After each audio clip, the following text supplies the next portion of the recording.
Welcome back to the ESFORIN Change Makers podcast, the place where we explore the innovators, pioneers, and disruptors who change the energy systems of today and tomorrow. In this episode, we are diving into how to unlock small flexibilities at the edge of the grid. And our guest today is someone who embodies this mission on every level. Sandra Trittin, co-founder and chief growth officer at beebop.ai, a global leader in decentralized flexibility management, aggregating small flexibilities such as home batteries, smart meters, and heat pumps. And we will hear lots of this later. And Sandra is not only a serial entrepreneur in the energy tech space, but also a thought leader and advisor with more than 15 years of experience across the new energy ecosystem. Sandra, we are thrilled to have you here. Welcome to the podcast. Thank you so much. And thank you for having me, Thea, and really looking forward to that session. Let's dive into the first question then, Sandra. I had to start with a tagline on your LinkedIn profile when I was preparing for this podcast, Queen of Flexibility.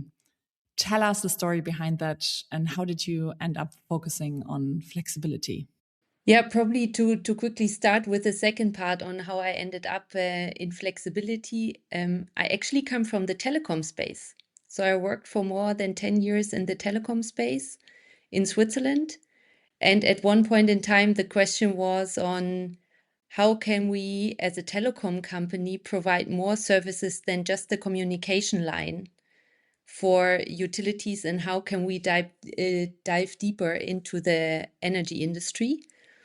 And this is where we developed the first technology platform and business model for this aggregation of small scale distributed energy resources. And how I got to that queen of flexibility, I actually didn't invent that myself, but it was invented by a newspaper in Sweden. Because once I stepped onto the board of Quantum Heat Pump Technologies, they gave me that name in the press release. I love it. So this is how I got to that name, probably because I'm working on that topic since 15 years, as you mentioned at the beginning. So this is how it came up. And I think it's more than well deserved. And we get to that, of course, today. Why? Yeah, besides that tagline, you talk about, especially talk about human-centered energy or Yes. the human side of change. What does it mean? What can you take us there a little bit to your approach to things? Yes. So how that actually came was that coming from telecoms, it's already quite tech focused. Then stepping into energy, I also focused a lot on technology, how to build up platforms, how to build up connections, about algorithms, optimization. And whenever I tried to explain to my family, for example, my mom, especially the older generations, on what I'm doing, and I tried to explain it to her from a tech angle, she got really puzzled. And after 3 sentences, she was like, yeah, I somehow get it, but you could see it in her eyes that probably not fully. And then you try that again and again and again, and you see it just doesn't work, right? Because you're in a deep tech, giggy language, which doesn't work. So what I started at one point in time was trying to translate that more into a language that people would understand, and especially people who are not dealing with energy at all. And that helped a lot. And this is about this humanizing energy. We always have to keep the end customer in mind and the people we want to reach with our technology, and have to pick them up at the status where they are, in the mindset that they are, and communicate in a way that they can understand. That's a perfect bridge to beebop.ai, your company. How would you translate or explain what you do to someone outside the energy industry? It's a bit still tech related, but how I explain it is we are connecting different types of assets in consumer homes or in commercial settings, like storage, solar, wall boxes, heat pumps, cooling assets. We connect them all to a platform where we are able on one side to monitor the assets, but also able to control the assets. And out of that, we can forecast the behavior of these devices for tomorrow, for example. And we know when the heat pump will run, when there is a high probability that the car will be charged. Now, we are able to aggregate this information out of thousands and millions of assets and provide that to the different energy markets. So it can be for energy trading or for grid stability. And by providing that information, we get a feedback from the grid, for example, that there is a bottleneck tomorrow at 1 o'clock, where there is not enough energy available or too much energy, for example, putting the grid under stress, and there needs to be a deload. And then we take that signal and we distribute it back to all the single homes, still keeping all the comfort requirements of each individual in mind, and considering that there is always enough hot water, there is always enough storage in the battery, etc. And is that what you just explained, the gap that Bebop closes in the market? Exactly. So we are providing that technology platform which enables all of that. So if you take it more in a energy language, downstream we connect over cloud to the assets. We are able to monitor the assets, do the forecasting of demand and production profiles. We forecast flexibility, and then we aggregate that all into one tradable unit and integrate it either for trading markets or for the grid services, depending on where it should be monetized. Interesting. So this makes your company, unique, I think, in comparison also to other offerings. Or would you say there was something similar, or what would you point out is especially, unique or innovative?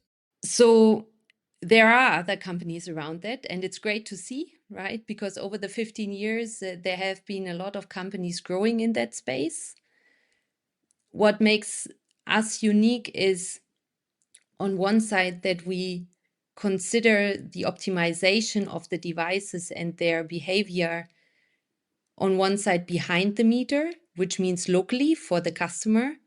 But we also take that into consideration when bringing that in front of the meter, meaning once we optimize it for trading or grid services. And that's important to have that as an integrated element, because you want to consider the constraints of the customer. And on the other side, you want to maximize the monetization on the markets. So that's one part. The second part is what we call a closed loop control. So we are always, let's say, monitoring and aggregating the information of the devices continuously. Because if you do a forecast now, how the pool of devices is going to behave, and you provide that as a forecast for the trading, probably something has changed already in the meanwhile in that pool, right? So you need to have always the feedback loop, what is changing, to be able to rearrange that pool and to rearrange the capacity in that pool, but still being as reliable as a normal power plant to the trader, because they are used to have that in that way. And then the third speciality is, it's all around technology, right? There are many platforms out there. Everyone is having the best platform, the cheapest platform, the fastest platform, the most efficient platform. But it's not only about building the technology, but leveraging it and using it in the right manner. And there are many more questions around these platforms, like how do I onboard customers? How do I market the service to the customer? How do I take control as a utility or grid operator of that platform, right? How do I leverage the pool? How do I best integrate it into the trading systems? Who is taking care of the customer support? Which questions are raised by the customer? Even down to the tariff design and to the product marketing of the utility. And this is where Bebop delivers a full all-in-one package. And this makes us unique so that you do not only profit from the technology, but you get all the services needed around it as well to implement it. So you manage quite a huge amount of complexity. Can you also do Yes. that when you talk about grid operators and customer trading systems and so on? Can you do that in different markets with different regulations? Can you connect them all, or where Yes. are you active? No, so it has to be actually, because it's a software as a service business, right? And that needs to scale to be valuable and to deliver enough value, not only to the industry, but also to investors.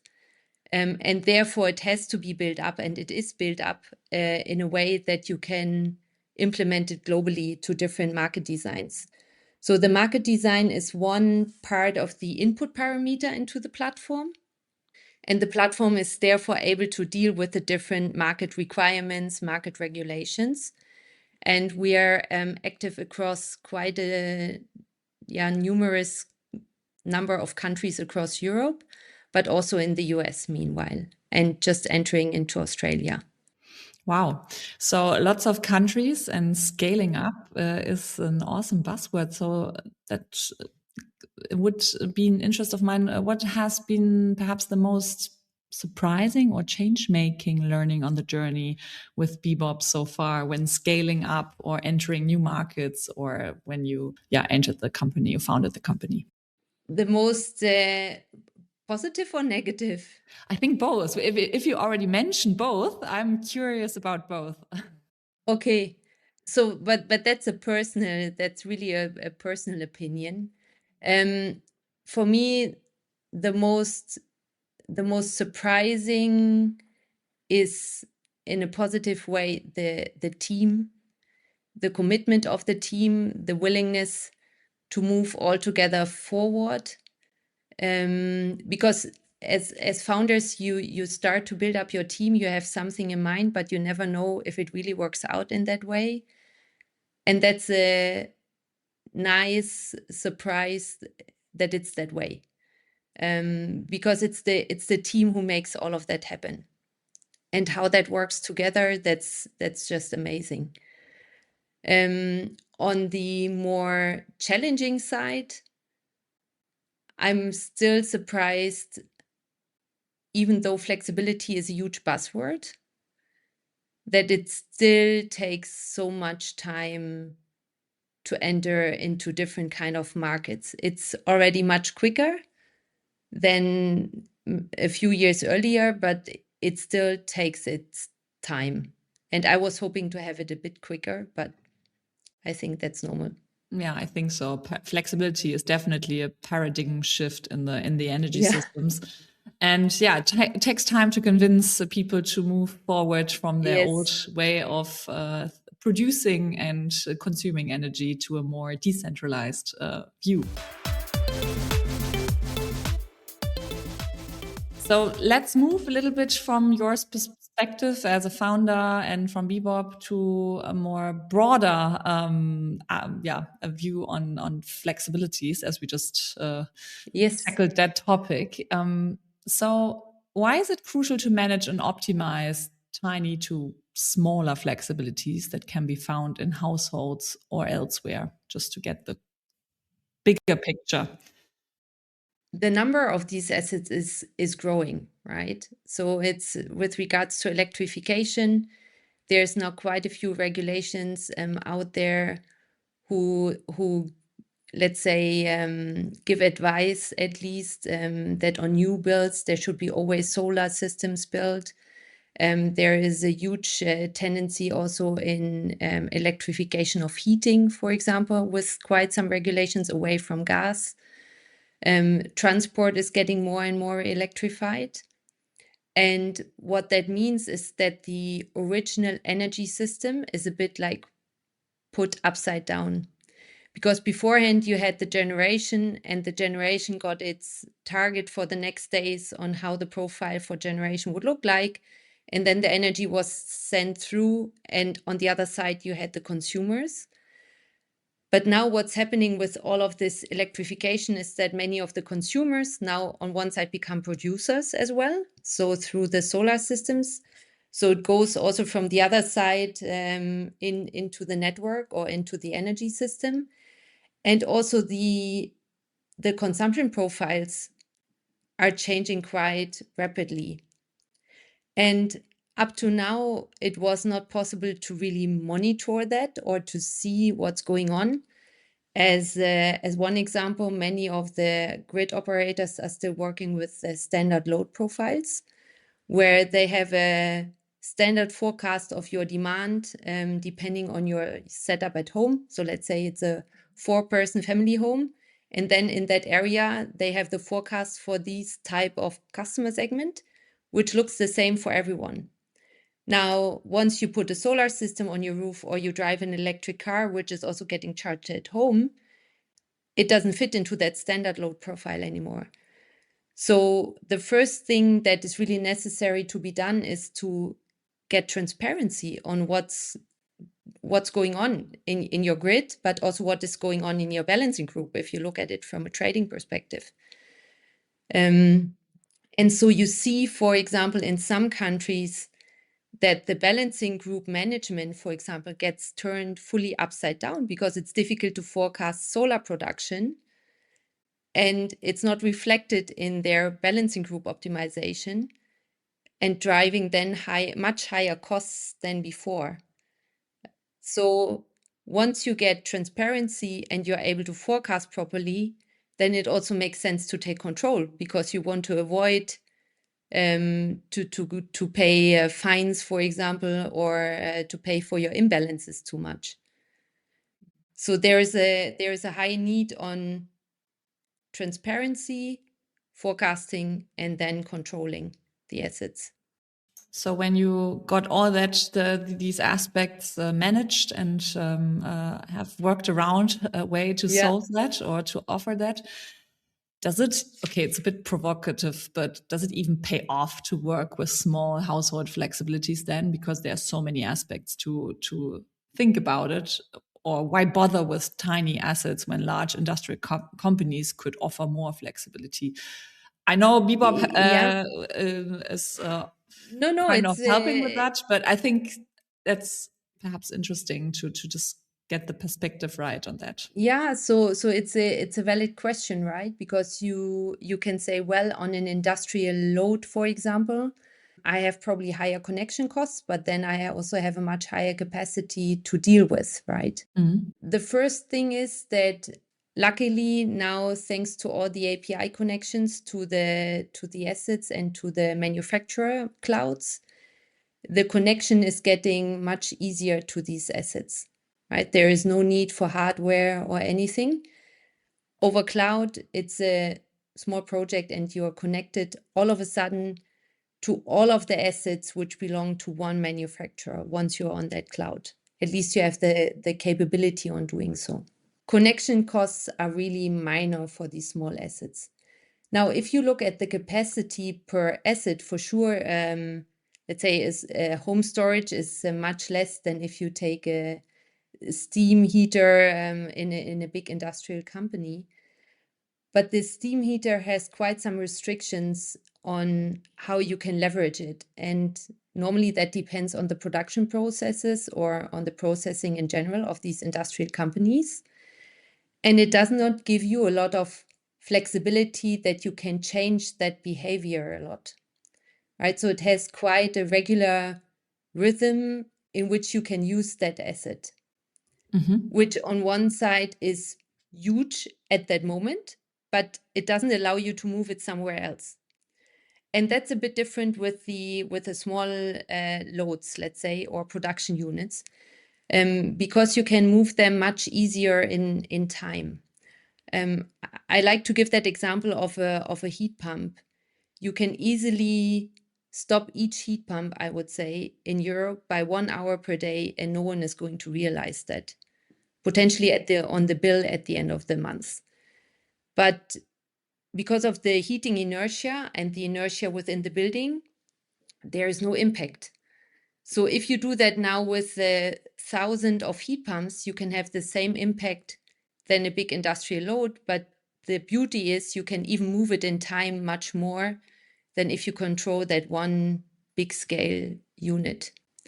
And then there is always the argument, it's there anyway, right? So it's being built. So why not leveraging it? And especially that point of transparency is not only helpful for providing flexibility, but just on managing your system much better. So you need that transparency anyway. So why not taking it that one step further to take control?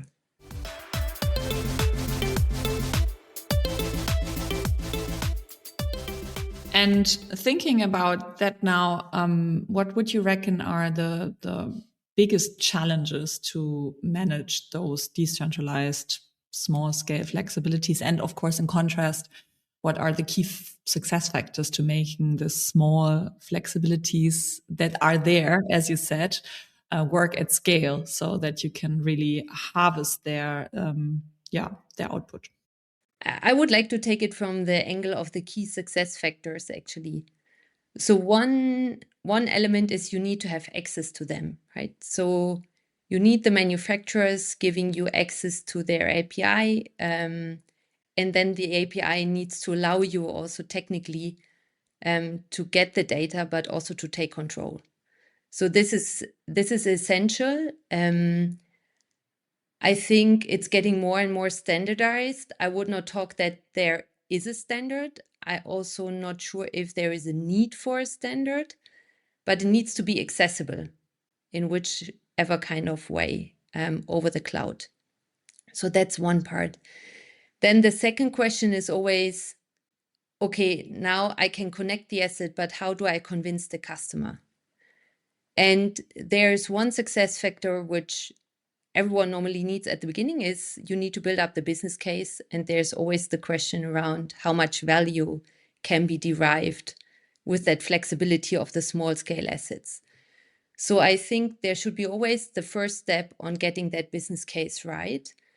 And this is also something that we always do with beebop, that we do first calculation of the potential revenues that can be derived out of that flexibility. Then once you have the business case, then the second question is like, okay, now we know how big the cake of revenue is. How do we distribute that cake, right? Because the utility or the grid company wants to have something, the customer should have something. Probably you need to convince an installer who should take that on the offering with him as well. So then it's around product design or tariff design, which is crucial also to maximize on one side the flexibility that can be leveraged, and on the other side to make it as attractive as possible to the customer to convince him to sign up. Mm-hmm.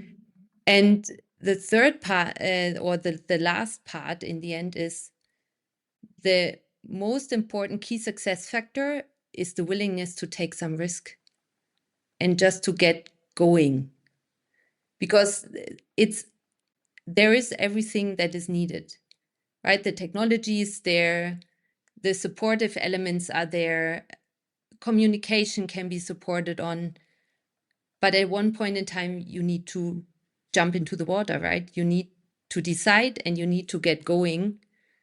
And I think that's one of the most important key success factors for these programs.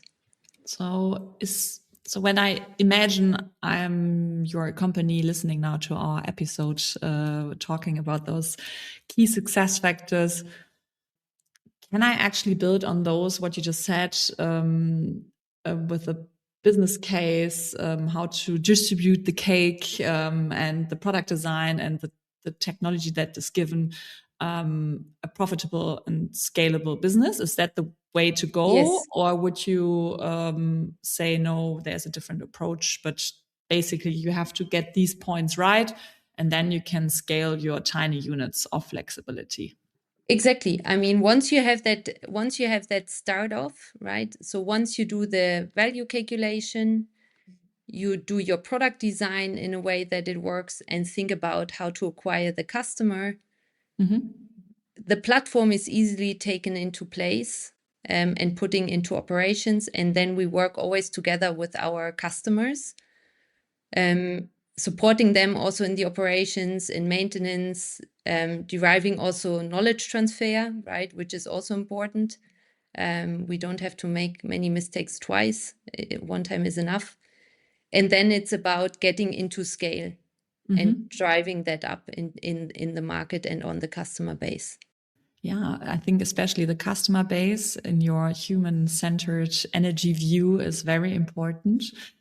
I think this is something I want to close the circle to the beginning of my questions or the introduction. You position Bebop as a platform that benefits both the grid and the consumers. You just stated obviously some key successful success factors and profits that you can profit from. But how do you ensure customers trust their devices uncontrolled in a way that benefits them and the system or the end customer, because you are working with utilities and others that have their households that they manage?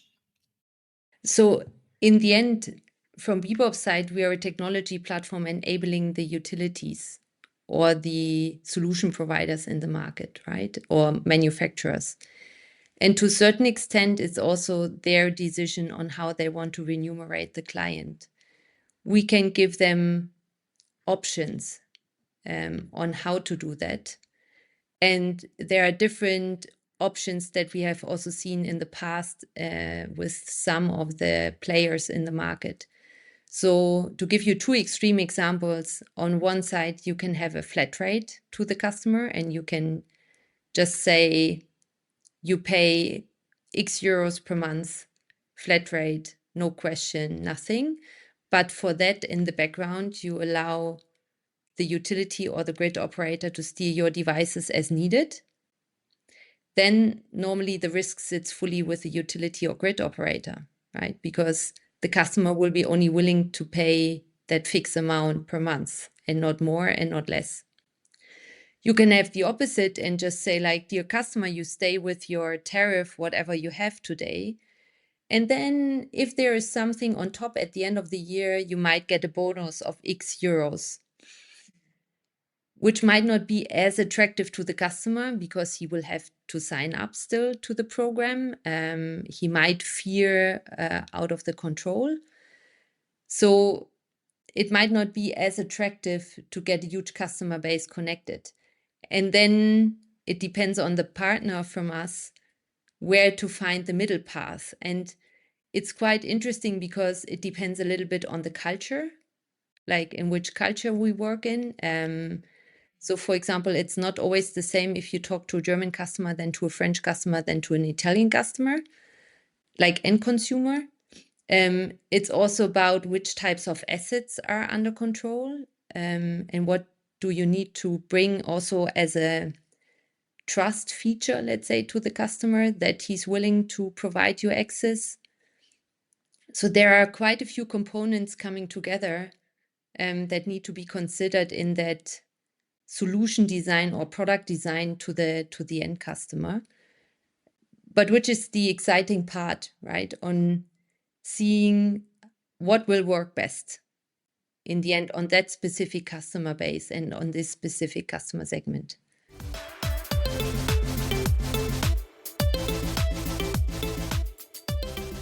So there are lots of perspectives to keep in mind when marketing small flexibilities. Let's take a brief look because we already had so many interesting aspects today about small flexibilities beyond Germany and Switzerland. What do other countries or other foreign companies do to solve and manage smaller flexibilities? Because I know that, or I think to know that other countries such as the Netherlands and Italy are quite or more successful than we are in Germany in regards to smart meter rollouts and all these sort of things. What do you reckon? Yeah, I mean, there's for sure many differences across, even across Europe. And you are pointing out one critical element, which is the smart meter. There's a lot going on in communication currently about how to drive the smart meter adoption and rollout, especially in Germany, higher up. That's for sure an advantage that many other countries are already having.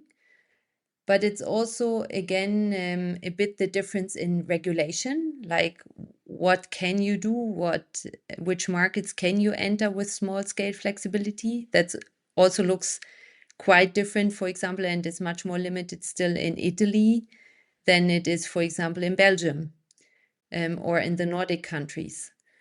And coming to the Nordic countries, for example, there's much more drive on dynamic tariffs as one example to drive flexibility or to steer flexibility than you would have, for example, in Germany or Switzerland, which is also a bit due to the regulation and to the market design, but also coming back to the customer on which types of product the customer is really reacting on and what he's willing to go for and what not.